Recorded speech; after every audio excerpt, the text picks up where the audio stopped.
Isso alavancou, nós criamos lá um projeto de nacionalização de equipamentos que gerou 5.000 empresas brasileiras fornecedoras de equipamento competindo no estado da arte. O Collor veio, anulou essa vantagem e o Fernando Henrique criou o repetro, criou uma desvantagem, quer dizer, as empresas estrangeiras foram isentas de imposto de importação e as nacionais não foram isentas de ICMS. Com isso, as 5.000 empresas criadas foram desmanteladas e as que restaram foram adquiridas por multinacionais. Então, com isso, você tem hoje um déficit em conta corrente brutal, crescente, porque as empresas brasileiras adquiridas por multinacionais remetem todo o seu lucro. Então, o investimento externo direto só tapa o buraco temporariamente. Então, foram desnacionalizadas 3.700 empresas no governo Fernando Henrique e já umas 2.000 no governo do PT. Aí eu pergunto, como alavancar o desenvolvimento nacional se nós não temos empresas nacionais ou incentivo à criação de empresas nacionais? Olha, essa sua pergunta é central, é fundamental. Eu me preocupo muito com esse negócio dos 60% de compra da Petrobras. O pessoal da Abdiba acha que é menos, que os números deles são menores. Me preocupo com a oferta brasileira dos encadeamentos produtivos que o Sebastião levanta, que você também, na verdade, está falando disso, né? Eu louvo a regra de compras domésticas, né, de conteúdo nacional. Eu louvo, por exemplo, todo o trabalho que foi feito nos estaleiros, com os estaleiros, etc., embora eu acho que tinha que ter partido com um grande estaleiro de escala mundial, enfim, mas essa foi uma outra opção.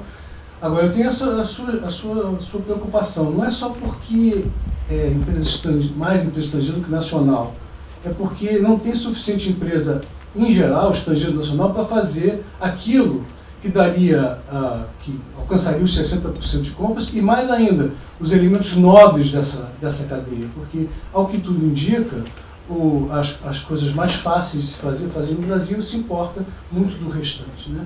Nessa questão de empresa estrangeira e empresa nacional, aí você levanta um outro ponto que é muito relevante, é central para pensar nas nossas possibilidades, que na verdade é uma limitação, uma restrição enorme nossa. Como é que é feito o avanço, o progresso técnico e a inovação nos países que são líderes? Uma relação forte entre o Estado, em busca da preservação, da ampliação da soberania nacional, e grande empresa local. São os programas da NASA, nos Estados Unidos, do Pentágono, o que você quiser, certo? Não será diferente na Europa, não é diferente até na China, não é diferente, não será diferente sequer na Índia, onde eles avançam, porque eles têm lá programas de soberania nacional. Tem uma preocupação que nós não temos, mesmo porque se tivéssemos, teríamos uma dificuldade, não temos a grande empresa produtora nacional. Então, eu diria até, entre as deficiências do Estado brasileiro, que não é nova, existe o fato de que o governo sequer sabe direito quais são as inovações, qual é a pauta de inovação das 1.000 empresas que têm departamento de P&D de forma permanente. Não sabem direito isso. A relação entre o Estado brasileiro, inclusive isso vale para o BNDES, tá certo? E a grande empresa, as grandes empresas no Brasil, uma relação bastante frágil. FINEP, BNDES, etc. É uma relação até de desconhecimento do progresso. Isso tem uma dificuldade adicional que os economistas que vão fazer as visitas não entendem nada da tecnologia que está na empresa. Então, qualquer eu trabalhei com isso, eu fui enganado várias vezes. Várias vezes. A gente não entende disso e é muito difícil fazer isso. É um esforço monumental que tem que fazer para haver uma relação mais próxima entre o Estado, que dá os incentivos, os subsídios, etc., e as empresas que são as portadoras da capacidade de fazer as inovações. Isso daqui não existe no Brasil porque não existe, enfim, a tradição em relação entre o Estado em busca de soberania e a grande empresa nacional. Aliás, eu quero dizer o seguinte: se tivesse dinheiro, eu comprava ações da Petrobras, né? Porque, olha só, tudo bem, vai ter bons climas, mas a Petrobras vai tirar 2,2 milhões, vai superar os 2,2 milhões de barrigia, tá certo? E daqui a 3 anos vai estar com mais de 2,5 milhões e tal. Então isso aqui é uma engrenagem que não tem, sabe? Uma presença monumental. Vai ter um escândalo, mas em compensação a Petrobras irá certamente de vento e popa. Eu, como sou um professor universitário e minha aposentadoria é baixa na CEPAL, eu não tenho dinheiro poupança para comprar coisa, mas eu compraria agora ações da Petrobras. Acho que você deve estar recomendando a mesma coisa, né? Para finalizar, bom, primeiro eu quero agradecer novamente o convite e pensei aqui em finalizar rapidamente lembrando o Rangel, né, no esforço que nós fizemos de consolidar a obra dele, estava totalmente dispersa. Né? Fizemos um artigo juntos agora com o Márcio Henrique Monteiro de Castro. Né? Mas eu me refiro à consolidação da obra dele em 2 volumes. Nós localizamos a tese que ele defendeu na CEPAL e que estava em espanhol, nunca tinha sido traduzida. E eu traduzi para o português. E tem uma passagem que eu vou citar de cabeça, não com as palavras dele, apenas o espírito do que ele escreveu, que ele diz o seguinte, que o desenvolvimento é mau para os povos que optam para ele. Ninguém pense que uma nação dá um salto, um grande salto para o desenvolvimento sem fazer imensos esforços. Né? E desde que eu li esse trabalho do Rangel, essa coisa fica na minha cabeça. Porque eu tenho a impressão de que o Brasil vem se transformando já há muito tempo, eu não estou me referindo a governos do PT, no que eu chamei, num certo momento, de uma nação de vontade fraca. Quer dizer, uma nação que não tem a capacidade de enfrentar os desafios que se colocam para o grande salto do desenvolvimento. O primeiro desafio é se autogovernar. Se você perguntar a qualquer um se quer se autogovernar, todo mundo vai dizer que sim. Mas na hora que você mostrar os custos que você tem para se autogovernar, grande parte da sociedade brasileira diz, isso aí eu não pago não. Tá certo? Você tem custo para se autogovernar. Tá? Você tem que ter, isso pressupõe uma dimensão de vontade nacional, que eu acho que nós vimos perdendo já há décadas. Então, estamos perdendo essa dimensão de vontade nacional. O que se expressa num sistema, num Estado, numa sociedade civil extremamente confusos. Qualquer passo à frente no Brasil hoje é de uma complexidade, um puxa para cá, outro puxa para lá. Quer dizer, as coisas não acontecem. Quer dizer, né? Então, eu temo que a gente esteja se transformando, ou já tenha se transformado numa nação de vontade fraca. E se isso for verdade, na verdade, nós perdemos a capacidade da grande salto do desenvolvimento. Pelo menos momentaneamente. Eu acho que reconstruir essa capacidade é um imenso desafio. E quando eu falo vontade fraca, não estou me referindo à democracia ou ditadura. Você tem ditaduras que têm vontade fraca, tem democracias que têm vontade forte. Né?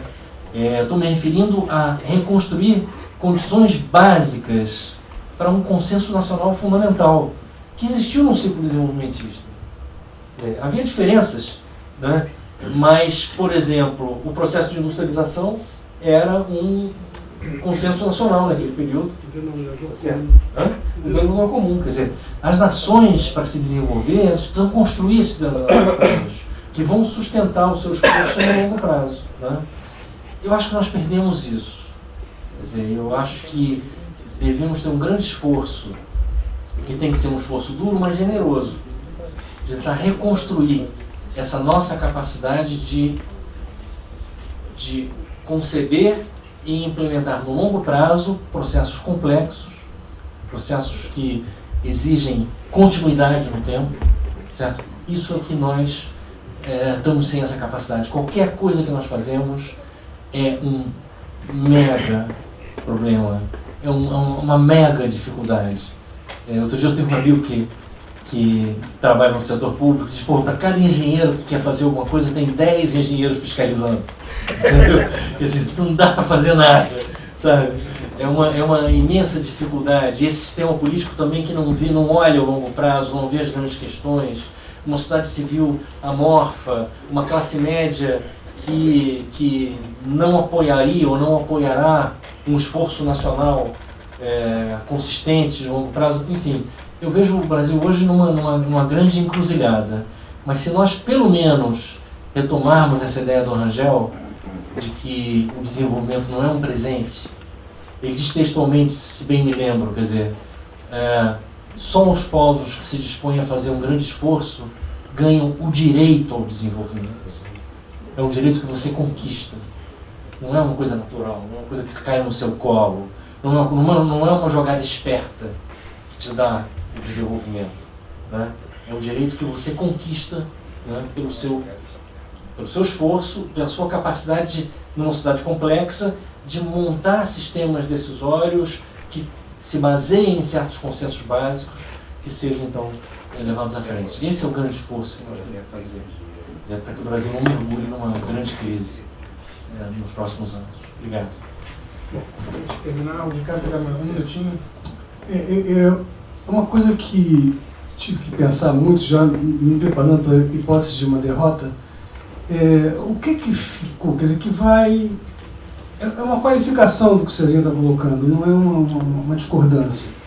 Tem uma coisa que foi conquistada nos últimos 12 anos, além do consumo e tal, sabe? É que essa população não está disposta a piorar. Essa população vai cobrar. Então, talvez seja a questão de transformar, que inclusive, não nos esqueçamos, quase perdemos as eleições com 80% de aprovação. São 45 ótimo ou bom e 30 e tantos de regular, certo? Esses 80% estão aí para, pelo menos, cobrar, que já é um avanço.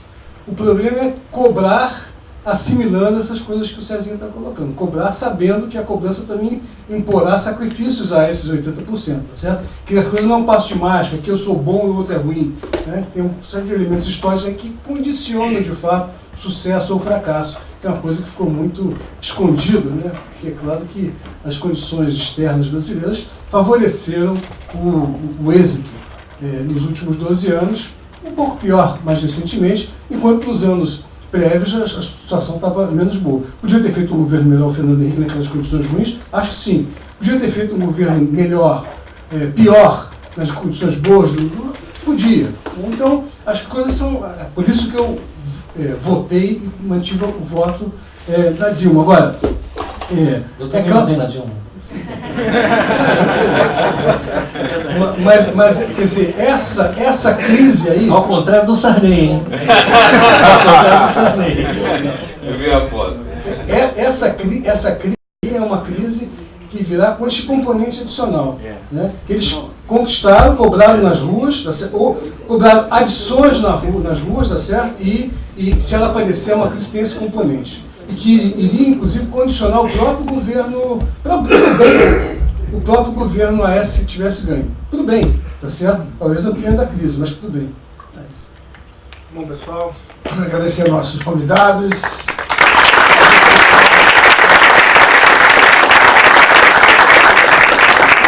Até o próximo debate. Obrigado.